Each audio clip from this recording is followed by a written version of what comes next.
산타페. 산타페 도착해 캠핑장으로 가기 전 짧은 서너 시간을 둘러본다. 차를 주차하고 내리는데 베테랑 모자를 쓴 할아버지가 인사를 하신다. 산타페가 고향이라는 이분과 반갑게 인사를 나누고 헤어졌다.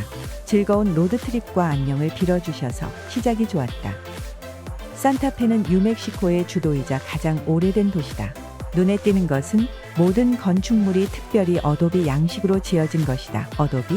어도비는 포토샵 만든 회사명인데 뉴멕시코주의 사막 한가운데 자리한 도시 산타페에는 주변에 널려있는 붉은 흙으로 벽돌을 만들어 지은 건물물들이 많다. 스테이트 캐피톨은 빼고 구시가지의 호텔도 관공서도 박물관도 어도비 양식으로 지어져 있다. 미국식 황토집 느낌이다. 후에 집을 지을 기회가 있다면 이렇게 만들어 보고 싶다. 성당벽엔 어도비 벽돌 만드는 캠프 안내도 있었다. 높은 산속 캠핑장에 가야 한다며 기사가 가자고 재촉한다. 이렇게 멋진 곳에 왔는데 벌써 가냐며 버텨보지만 곧 어두워질 시간과 멀리 보이는 산속 흰눈이 나도 걱정이다. 캠핑장에서 자료도 찾아보고 편안히 며칠을 보내고 다시 찾은 산타페. 트레이더조에서 식료품 쇼핑도 해야 하고 구경도 하고 맛집도 찾아가야 하니 할 일이 많다. 산타페는 뉴욕과 LA 다음으로 3위의 예술품 시장이 있고 도시 주민의 80% 이상이 예술가들이라 한다. 그래서 그런지 마을의 건물이나 가로등, 심지어는 신호등이며 도로, 자동차들까지도 예술적으로 꾸며져 있다. 예술이 마을답게 박물관, 갤러리, 미술 전시회가 커피숍이나 식당보다 더 많이 보인다. 뉴멕시코주 국회의사당 건물에 들어가 본다. 간단한 검색대를 통과하면 수많은 미술품이 전시되어 있는 복도를 자유롭게 둘러볼 수 있다. 어지간히 큰 갤러리보다 더 많은 작품들이 전시되어 있다.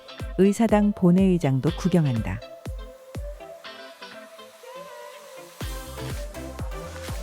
홈타운이 사당도 안 가봤는데 나중에 도착하면 한번 가봐야겠다.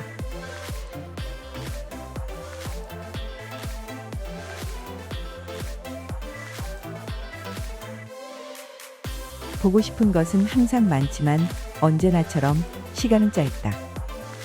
리뷰가 훌륭한 멕시칸 식당에 갔다. 지난번 오후에 왔을 때 방문 예약을 안 해서 자리가 없다길래 이번은 도착하자마자 예약하려 들렀더니 오전은 예약 안 받는다고 그냥 오란다. 알람을 맞춰가며 오픈 시간에 맞춰 갔더니 이미 자리들이 거의 차 있었다. 자리에 앉으며 왜 핫플레이스인지 알겠다. 안 와봤으면 섭섭했겠다며 둘이서 감탄사를 연발한다.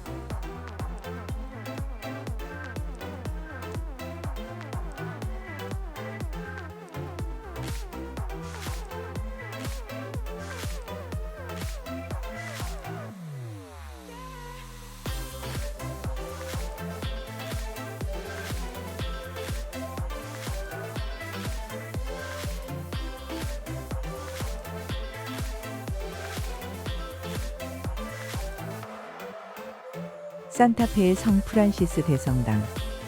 정확한 성당의 이름은 The Cathedral Basilica of Saint Francis of Assisi로 빈자들의 성인이라는 프란체스코를 기리는 이름이란다.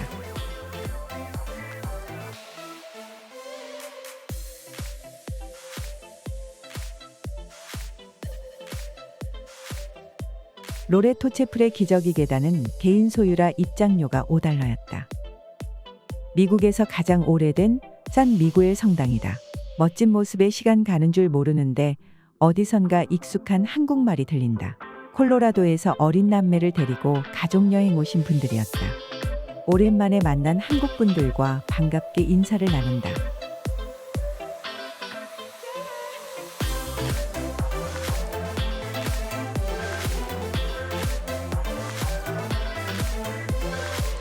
도시에 온 김에 차량 정비를 하고 가기로 했다. 정비를 마치고 뒷바퀴 안쪽 타이어는 한번 체크하라고 한다. 안 그래도 그 타이어 압력이 좀 낮은 것 같아 걱정하고 있었는데 주변 타이어 전문점을 찾아 또 이동한다. 우리의 다음 목적지 산타페보다 큰 뉴멕시코 최대 도시 엘버커크 일정이 없어지는 순간이었다. 넷플릭스 영화 브레이킹 배드의 배경지 세계 열기구 축제 1972년 빌 게이츠와 폴 앨런이 트래포데이터라는 회사를 처음 설립한 곳 앨버커키는 마이크로소프트 역사가 시작된 곳이다. 2011년 조사에서는 미국 내 50개의 살기 좋은 도시 15번째로 앨버커키가 뽑혔다 한다.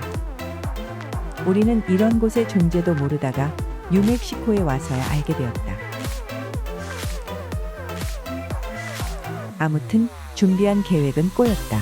그래도 안전이 제일이니 이곳에서 차량 정비를 다 마쳐야 맘 편히 또 길을 떠날 수 있다. 여행을 위해 늘 계획을 짜지만 계획대로 되는 법은 없다. 핑거크로스